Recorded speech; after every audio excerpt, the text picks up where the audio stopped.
now we're going into the realms of PR, of publicizing and making the cult look good. Two questions for you. The first one: do you think they targeted celebrities to get them in to sort of make it look good? Like you have John Travolta, you have him speaking very, very highly of Scientology. I've heard one story of John talking about, he couldn't have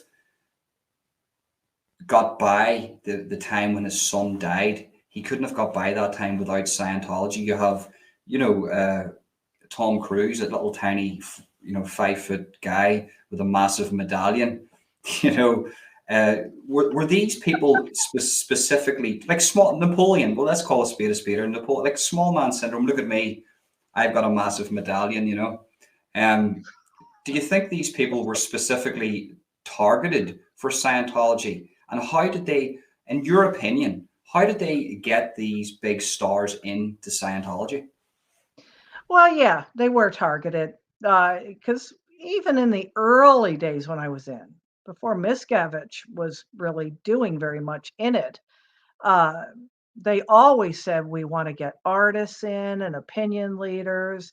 Artists are so good with the aesthetic arts, and this will be good for them. And they let us know it'd be good for their image too. And I thought it was logical. Well, it is logical, right?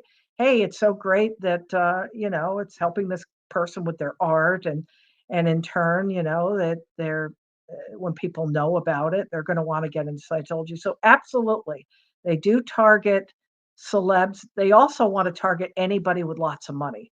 Celebs can be kind of the face of Scientology, kind of like a cosmetic spokesmodel, right? It's kind of like your Revlon spokesmodel, your Sybil Shepherd or whatever.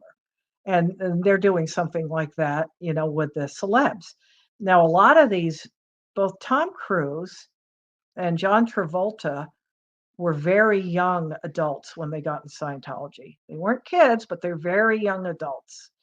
And they were each brought in by their girlfriends who became their wives.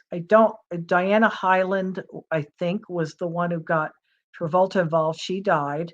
I don't remember if they got married. They were very, very close. She got him involved. And Tom Cruise was brought in by Mimi Rogers, who he used to be married to. And as far as I know, she's no longer in the cult. So a lot of times that happens, and then they just stay in. And then you got people like Juliette Lewis, who's from a Scientology family. You've got Chick Corea, who was involved as a very young man. So, you get involved when you're young, and it seems pretty cool. And if you're a celeb, maybe they're not pulling all the shenanigans with you that they pull with people like me.